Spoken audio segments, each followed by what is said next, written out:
Fred Astaire is famous for dancing, but in his 70s he picked up a rad new hobby and a nasty injury.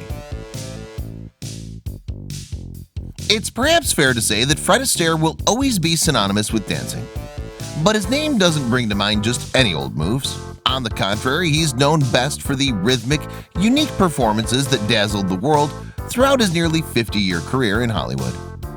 By the time that Fred had reached his 70s, however, he'd found a new hobby, and it was one that caused him a tough injury in his old age. Fred, who was originally known as Frederick Emanuel Austerlitz, came into the world in May 1899 in Omaha, Nebraska. Life out west did not suit his mother, Joanna, however, and so she came up with a plan. Specifically, Joanna's children, Fred and Adele, would be her ticket out of Nebraska after they became vaudeville stars. It turned out, though, that there was a hitch to this scheme. Fred had no interest in dancing lessons. Fred did enjoy music, however, and so he began to play a trio of instruments: piano, accordion, and clarinet. And by the time he was 6, show business had become his and his sister's focus too. The family had moved from Omaha to New York City after Fred and Adele's father, Fritz, lost his job. And once there, the children enrolled in the Alvine Master School of Theater and Academy of Cultural Arts. What's more, despite Fred's initial refusal to dance, the young boy had no trouble copying his sister's routines. Then, through his school-based training, he learned choreography as well as speaking and singing skills. And all of this would go into his and Adele's first vaudeville act, juvenile artists presenting an electric musical toe dancing novelty. But Fred and Adele needed just one more thing before they went in search of the spotlight: a stage name. After all, Joanna feared that their family name would remind people of the Battle of Austerlitz, a crucial skirmish during the Napoleonic Wars. So she pitched Astaire instead, a moniker that was supposedly inspired by an uncle with the last name L'Astaire. With that, Fred and Adele were ready for their first stage show, which they debuted at Keyport, New Jersey. And for the debut, Fred donned a top hat to make himself appear a touch taller. But no visual tricks were needed to prove that the siblings had talent. After the duo's inaugural performance, a local newspaper even declared them to be the greatest child act in vaudeville. Yet glowing reviews of that ilk weren't the only factors that contributed to Fred and Adele's rise. Fritz used his sales skills too, in order to land the siblings a huge contract touring the Orpheum Circuit. Originally, the Orpheum Circuit had delighted California theatergoers with squeaky clean, family-friendly entertainment that encompassed magicians, singers, dancers, and even animal acts. Eventually, though, the circuit expanded beyond the Golden State, with theaters added in the 1890s in Missouri, Nebraska, and Colorado. And by the time the Astaires joined up, it had locations throughout America, growing to encompass 45 theaters in 36 cities. After that tour, though, the Astaires had to press pause on Fred and Adele's showbiz careers. For one thing, their daughter had grown to be much taller than their son, meaning they needed to wait for him to match her in size. Then they also had to stay in line with child labor laws of the period. When Fred was just 14, though, he became friends with a teenaged George Gershwin. At that time, George worked as a mere song plugger, playing and singing along to sheet music in an attempt to help sell the tunes. But the teens had bigger dreams. They reportedly envisaged that George would one day pen a musical in which Fred would star. And as it happens, Fred and George's friendship would change the course of both of their careers. For Fred, at least, it led him to seek new creative outlets away from vaudeville. He and Adele began to chart a different course then with their Broadway show, Over the Top, which they debuted in 1917. Then, over the next 15 years, Fred and Adele added a further 9 Broadway productions to their resumes, including Funny Face, a musical penned by George. During this time, however, Adele began to emerge as the star of the duo, although her brother had arguably become the better dancer. Indeed, according to the Dance Heritage Coalition, Adele was a dark-eyed beauty celebrated for her effervescent personality and the more outgoing of the siblings. But it was the shyer and more serious Fred who developed and perfected their routines. Regardless of the Astaire's respective talents, though, audiences loved the pair. Columnist Robert Benchley even considered Fred to be the best tap dancer on the planet. But after the end of the Astaire's Broadway run, the two siblings would ultimately part ways. Adele decided to propose marriage to Lord Charles Cavendish, and he duly accepted, giving her an out from having to perform for a living in the future. Adele therefore decided to retire from the stage in 1932, after which she moved to Ireland to live with her husband in Lismore Castle. Meanwhile, after his sister had gone, Fred stayed in the US and continued to pursue his onstage career. He also attempted a jump from theater to film that got off to a slightly rocky start. Initially, Fred embarked on a screen test for RKO radio pictures. When his test review came back, however, it read, "Can't act, slightly bald, also dances." But David O. Selznick, the man who ultimately contracted Fred to RKO, nevertheless believed that the dancer had something special.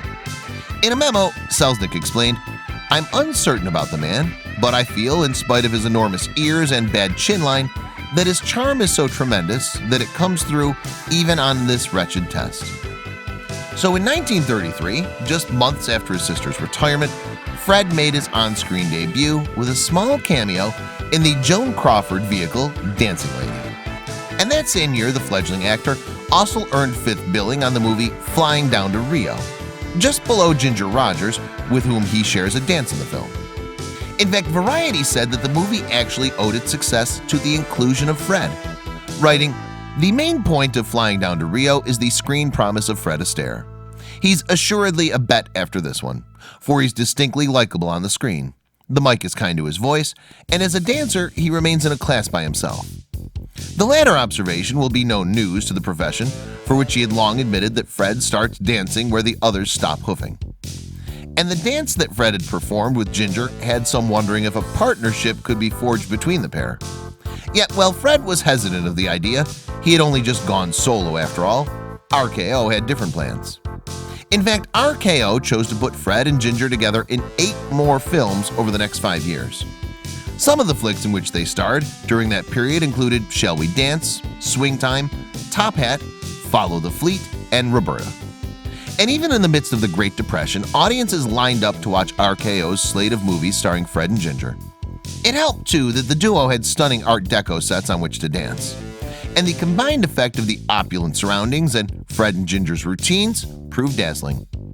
Behind the scenes, though, Fred was earning his own prestige.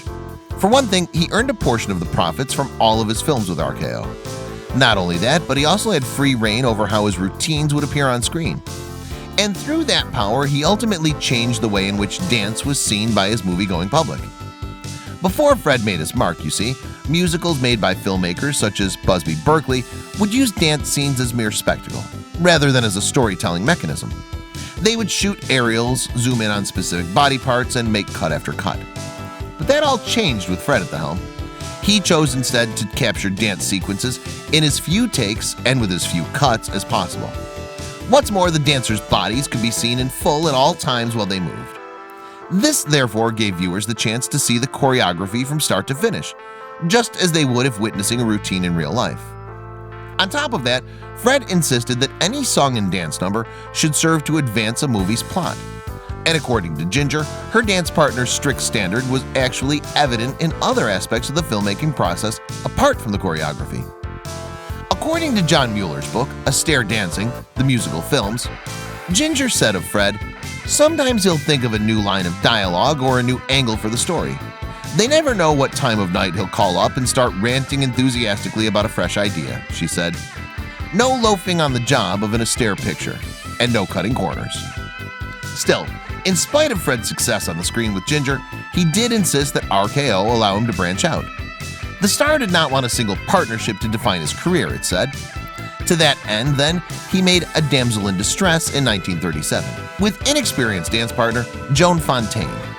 But that movie sadly proved unsuccessful, leaving Fred to eventually reunite with Ginger for 2 more features, Carefree and The Story of Vernon and Irene Castle. Yet even though the dancing duo were back together, those 2 films also lost money, leading the Independent Film Journal to deem Fred box office poison.